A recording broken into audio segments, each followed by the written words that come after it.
Namaskaram, I am L. Srinivasan. This is the 6th episode on Patanjali Yoga Sutra. In this episode, we will complete the first chapter, and knowing this first chapter is very important because by learning this chapter, we will get a clear, distinct difference between Yoga of the West and Yoga of the East. When I say yoga, what comes to our mind is the postures, the asanas. But in Patanjali Yoga Sutra, out of 196 sutras across all 4 chapters, only one sutra talks about asana. So why can't we give the same importance to the remaining 195 sutras? In the last episode, we talked about the importance of pranava mantra and the types of objects in which we can meditate. See, Patanjali had said that in intense concentration, in samadhi, there are 2 types, samprajnata and asamprajnata. Samprajnata means intense concentration on any object. Now, when he says any object, we get a doubt on what object. Can it be on literally anything? So, since many people had this doubt, Patanjali wrote himself, to whomsoever it may concern. These are my personal choices. I highly recommend. These are the options. Following objects you can meditate on. So he is giving a certain objects, which is the mind, which is the heart of holy people, which is the effluent light, and various objects and the effects on meditating on them. And we also spoke about the different levels in samprajnata, which is savitarka, vitarka, nirvitarka, savichara, nirvichara, the stages of samprajnata samadhi. In this episode, we will move on. There are 10 more sutras left. 11 more sutras left. The 40th sutra is Kshena Vritterabhijatasyeva Maner Grahitr Grahana Grahyeshu Tatsa Tadanjanata Samapattihi. Patanjali is saying whose vrittis are controlled, whose vrittis are powerless. They are obtained in 3 things, which is the receiver, receiving instrument, and the received. Now, Vivekananda is giving a beautiful explanation. He is starting with the question, what is the result of this intense, constant meditation? What is the result? He says that the yogi can completely ignore anything he wants and completely concentrate on anything he wants. Now, we all wish that we have the ability to erase some things from our mind, to completely ignore something, or to completely concentrate on anything which we like. Well, such privilege has been given only to yogis. Now, the receiver, receiving instrument, and received. Now, Vivekananda says that receiver here refers to the Atma. Receiving instrument refers to the Sharira, the body. Received. See, if receiving instrument is the body, what will be the received? Which one receives it? The receive, which one has received it, right? Receiver is soul, receiver is Atma. But which one has received it? The mind. So, receiver is the Atma, receiving instrument is the body, and received is the mind. Now, with such meditations on these things, the yogi can completely ignore any object he wants and completely concentrate on any particular object he wants. It's like using a crystal object. If you take a crystal near to a red light, the crystal will become red.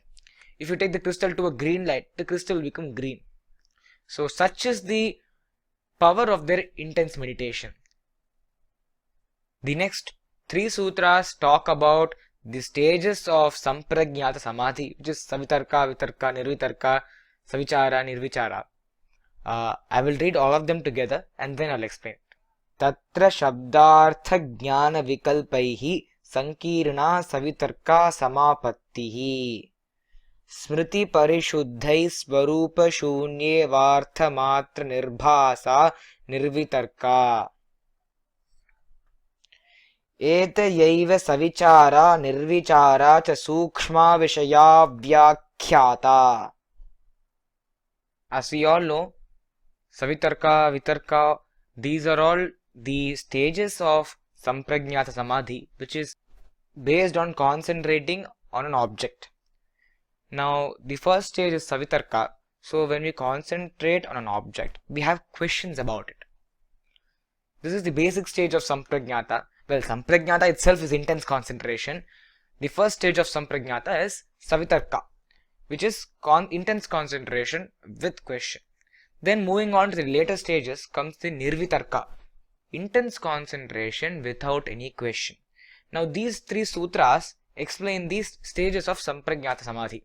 Now again Patanjali is talking about these levels of Sampragnata and Asampragnata. Now in Nirvitarka, it's the same thing as Savitarka but without question. Now Vivekananda says an example, he's given an example.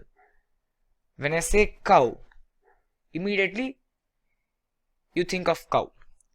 But when I say cow, the sound fades away in about a second, right? The sound fades away in 1 second. But the thought of a cow stays in your mind.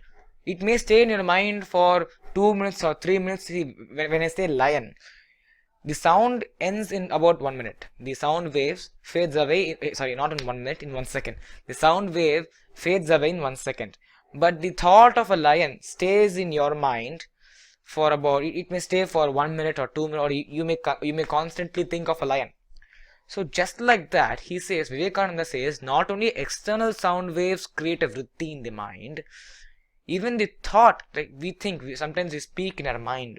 When we speak, faint sounds are created, and these sounds create the vritti, it creates waves in the chitta lake. Now, whenever a wave is created in chitta, it leaves a mark, which is the impression. The reference word is samskara. Now, a yogi who is doing Nirvitarka Sampragnata Samadhi, such a yogi can give the distinction between each and every impression. So, that is the stage of Nirvitarka where there are no questions. The next one, Savichara, Nirvichara, are basically with discrimination and without discrimination. These are based on the qualities of the Purusha, which is Tamas, Rajas and Sattva. And these are ruled by, the chief of them is Avyakta or Pradhana. And that is the next sutra. Ta eva sabojaha samadhihi. Again, Patanjali is reminding that Sampragnata Samadhi, which is Savitarka, Vitarka, Nirvitarka, Savichara, Nirvichara, these meditations cannot give liberation because these do not destroy the seeds. Here seeds referring to the past karma. And now we also discussed about karma, the different types of karma, prarabdha karma, agami karma, sanchita karma, and we spoke that prarabdha karma cannot be destroyed. And the last sutra of this chapter, the 50th sutra, says Tasyapi nirodhe sarva nirodhan nirbhijaha samadhihi. Tasyapi nirodhe sarva nirodhan nirbhijaha samadhihi. This is a very important sutra. Says there is a chitta. Vivekananda is explaining the sutra using the lake concept. Well, the whole lake is a chitta, and the water is the mind. The waves are memory. The wave is the memory. So if you don't no, that's why a wave generally fades away. That's why we have to keep revising. But each wave, each vritti, each wave creates an impression called samskaras. And it is these samskaras which cover up the Atma. So sometimes when we are angry, we say, I am very angry. When we are very happy, I say, I am very happy. These are all samskaras which cover up the Atma. Well, Patanjali is first of all explaining that there are waves. He's explaining what are waves, and he's explaining the various types of waves. Now, since there are too many waves, too many vrittis, what Patanjali is saying is, create one massive wave to wash away all these small waves. Right? We should create a massive wave to wash away these small waves. And at last what we will have is only one wave. Samprajnata Samadhi, intense concentration on only one object. Since we know that only Asamprajnata can give moksham, which is what Patanjali himself has said and Vivekananda has also said. At last, when we have this one wave, that can also be controlled down and brought down. And once that has been brought down, still there will still be samskaras, and we will have to detach ourselves from these things. And abhyasa vairagya bhyan tannirodha. Yogi's control is through perseverance and non-attachment. And when you talk about non-attachment, the word is vairagyam. Bhartrihari has written deeply about vairagyam. There is something called that. There's a different kavyam called Bhartrihari's Vairagya Shatakam. Bhartrihari Vairagya Shatakam. Bhartrihari is the elder brother.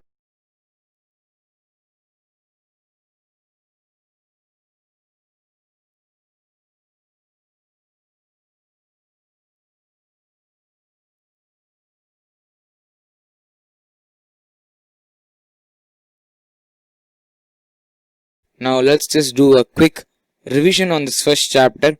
Patanjali has written in such a structured way that I am able to write a flowchart based on this first chapter, Samadhi Pada.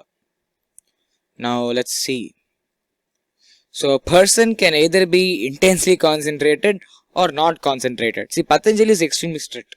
Either you are intensely concentrated or not concentrated.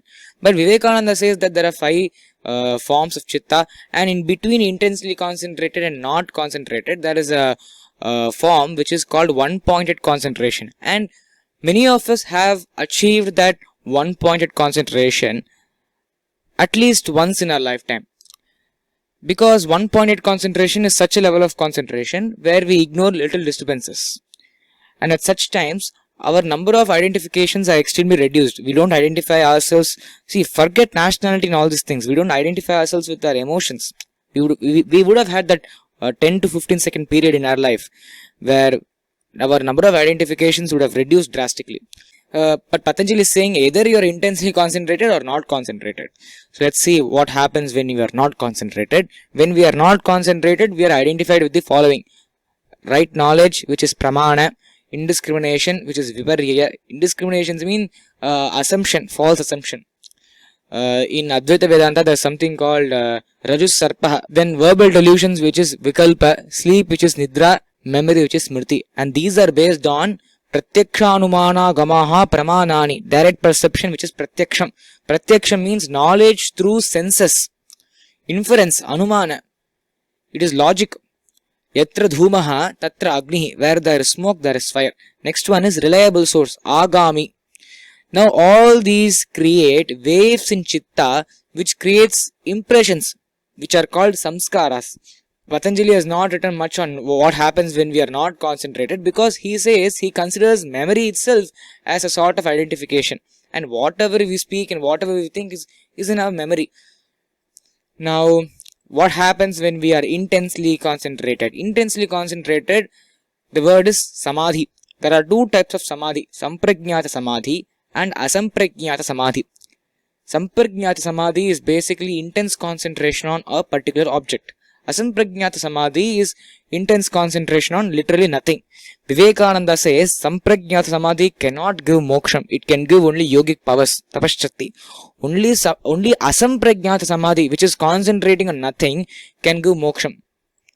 So let's see samprajnata samadhi. There are different levels in samprajnata samadhi. Savitarka, which is concentrating on an object with question.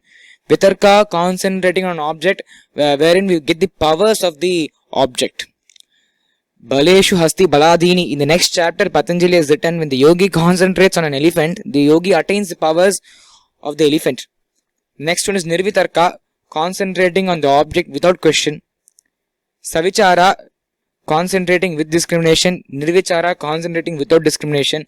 Now Nirvichara gives knowledge filled with truth, resulting samskaras obstruct the other samskaras. So even Nirvichara gives samskaras, which is impressions. And this impression obstructs all other impressions. Now the next higher state is Sananda Samadhi, which is a blissful state. The last stage of Samprajnata Samadhi is Sasmita Samadhi, the state of mind which the Vedas say bereft of body. Now what are the obstacles of a yogi?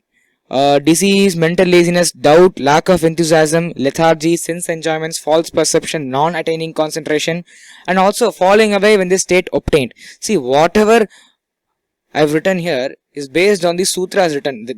There is a sutra which explains disease, mental laziness, and all these other obstacles of a yogi. Now, how to restrain these obstacles? We should do pranayama. Now, pranayama is not just about breathe in and breathe out. As I told in the previous part, pranayama is mostly about Ida, Pingala and Sushumna. And the Sushumna is the empty channel which is there in all manifestations of life. And using the Sushumna only, the Kundalini will rise. Now, see, Sampragyata Samadhi means concentrating on an object. Now, what object? AC remote, TV, what? See, object means what? Don't worry, Patanjali himself is giving the options. Don't worry, bro. These are the options. Concentrate on what? Mind. So, concentrating on the mind gives perseverance. Effluent light. So, when we concentrate on the effluent light, our sorrow goes away. Knowledge from sleep. This gives us bliss. See, sometimes what happens is, in our sleep, we see the future, we see some Devata or Devi coming and telling us something. And anything good. Thus the yogi becomes unobstructed from the atomic to infinite. Now let's see Asampragnata Samadhi. Asampragnata Samadhi. This is a very tough type of concentration. So Patanjali is saying how to control them is by using perseverance and non-attachment. So non-attachment, there are three things, Rajas, Tamas and Sattva. These are the qualities of the Purusha. So these three together is called Pradhana. Rajas, Tamas, Sattva together are called Pradhana. Now Patanjali is also saying it's not that only Raja Yoga is the only way to moksham. He is also saying the equivalent for Asampragnata Samadhi. See, Asampragnata Samadhi is the last stage of Raja Yoga. There is Ashtanga Yoga, Yama, Niyama, Asana, Pranayama, Pratyahara, Dharana, Dhyana, Samadhi. Now we are talking about the last stage, Samadhi. In the last stage itself, there is Sampragnata Samadhi and Asampragnata Samadhi. And Asampragnata Samadhi is the last. And he is saying the equivalence, which is faith, energy, memory, discrimination of the real. Raja Yoga is PD for energetic people. Everything is infinite and the knowledge of others is just a germ. And his manifesting word is Om. Now this is a very small overview of this chapter. In the next episode, we will move on to the second chapter. Namaskaram.